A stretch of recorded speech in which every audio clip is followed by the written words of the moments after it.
नमस्कार। नमस्कार, हमारे साथ हैं पूर्व विधायक श्री ललित नागर जी। आज हम जानेंगे फरीदाबाद की कानून व्यवस्था के बारे में। सर, आपको क्या लगता है फरीदाबाद में जो कानून व्यवस्था इस समय है उसमें इतना अपराध जो फरीदाबाद में बढ़ रहा है उसके बारे में क्या कहना चाहेंगे? देखिए, फरीदाबाद की कानून व्यवस्था बिल्कुल बिगड़ी पड़ी है। प्रशासन शासन इसमें बिल्कुल फेल है। आए दिन मर्डर होते हैं, छीना झपटी होती हैं, गाड़ियाँ चैन स्नैचिंग होती हैं और पता नहीं पुलिस कहाँ पे सोई हुई है या प्रशासन कहाँ पे सोया हुआ है। सरकार का भी इस तरफ ध्यान नहीं है और मुझे तो जो लगता है फरीदाबाद ही नहीं पूरे हरियाणा प्रदेश के अंदर बहुत बुरा हाल है। अभी फरीदाबाद जैसे इन्होंने 2014 में 2019 के बाद भी डिक्लेयर किया था कि फरीदाबाद स्मार्ट सिटी में है। आपको कहीं नज़र आता है कोई चीज़ की स्मार्ट सिटी नाम की कोई ऐसा किसी चीज़ को देख के लगे कि हम स्मार्ट सिटी में शामिल होने जा रहे हैं? देखिए, फरीदाबाद में आज इतने दयनीय हालात हैं कि स्मार्ट सिटी तो छोड़िएगा, इसको कूड़ा सिटी कहें तो गलत नहीं होगा। एग्जैक्टली। कोई रोड ऐसा नहीं, कोई मोड़ ऐसा नहीं, कॉर्नर ऐसा नहीं जहां कूड़े के बड़े बड़े ढेर पड़े हैं। हम लोगों ने अच्छे से कई बार धरना प्रदर्शन भी दिया है, वो दिखाया भी है, लेकिन पता नहीं एमसीएफ के अंडर में आता है। एमसीएफ डिपार्टमेंट कहाँ सोया हुआ है, क्या करते हैं कुछ समझ में नहीं आ रही। देखिए, यहाँ पर बहुत बुरा हाल है। हमने तो कई बार ये मुद्दे उठाए हैं कि ये कूड़े के ढेर पड़े हुए बीमारियाँ फैल रही हैं और डेंगू फैल रहा है उनकी वजह से। लोग उस रोड पर अगर निकलते हैं मुंह पे कपड़ा बांध के निकलते हैं, इतना बुरा हाल है। एमसीएफ डिपार्टमेंट उसको देखता है।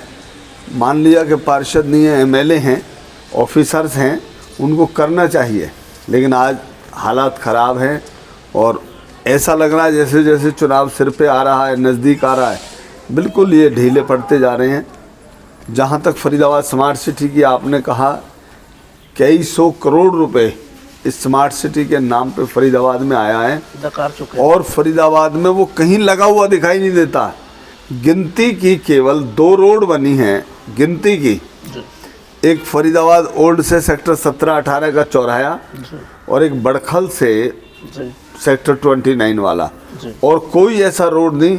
आज इंटरनल रोड जितने भी हैं सेक्टरों के बुरे हाल है, टूटे पड़े हैं। जहाँ स्वयं डीसी साहब रहते हैं, जहाँ सीपी साहब रहते हैं, जहाँ एसडीएम रहते हैं, एडीसी रहते हैं, वहाँ बुरा हाल है। 1-1 फुट के खड्डे हुए पड़े हैं, पानी भर जाता है बारिशों के दिनों में।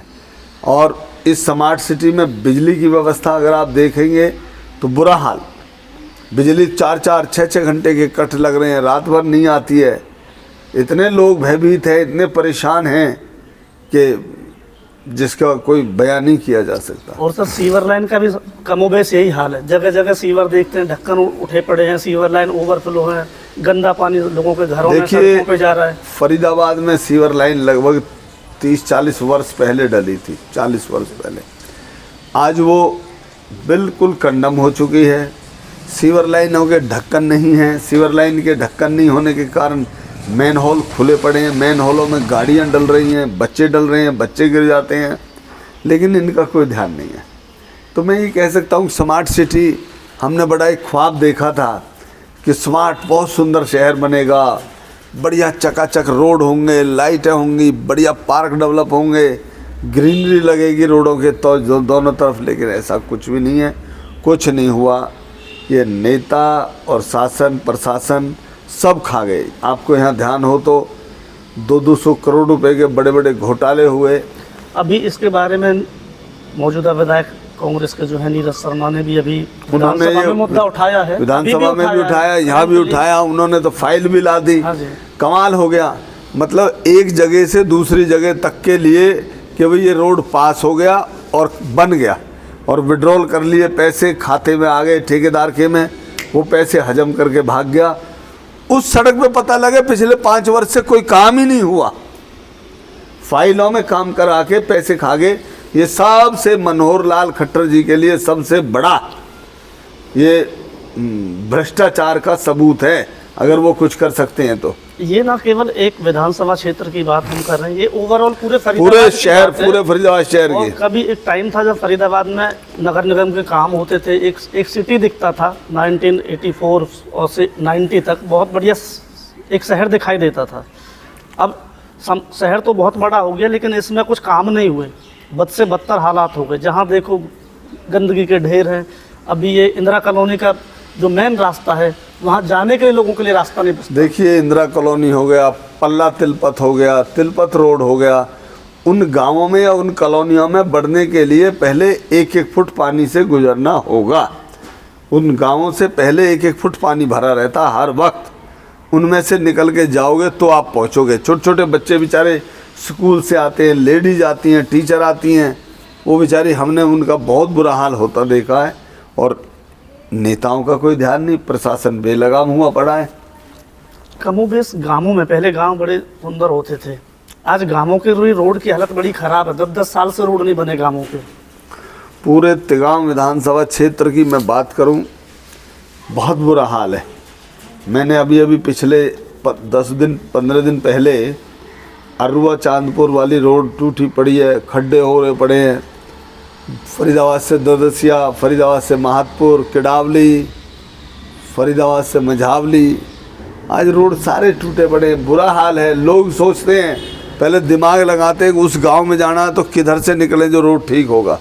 एक सवाल और मैं आपसे पूछूंगा, अभी ग्रेटर फरीदाबाद बन रहा नहर पार, करोड़ों के फ्लैट्स हैं, लोग इन्वेस्ट कर रहे हैं, रहने आते हैं, लेकिन रोड देख के वहाँ पे घरों के सामने खड्डे हुए पड़े, इतने खड्डे। मैं खुद गया हूँ एक दिन, पुराना रोड पता नहीं कब का टूटा हुआ है, उसमें मोटे मोटे पत्थर निकले हुए हैं, कोई ध्यान नहीं है। देखिए रोडों का तो पूरे फरीदाबाद में बुरा हाल है। जो ये पुराना शहर है फरीदाबाद, इसमें भी सारे टूटे पड़े हैं जो मैंने अभी थोड़ी देर पहले बताया आपको। और बीपीटीपी ग्रेटर फरीदाबाद में भी सारे रोड टूटे पड़े हैं, A to Z। एक दूसरे के ऊपर एलिगेशन डाल देते हैं। प्रशासन कह देता है कि बिल्डर कंपनी बनाएगी, बिल्डर कंपनी कह देती है प्रशासन बनाएगा।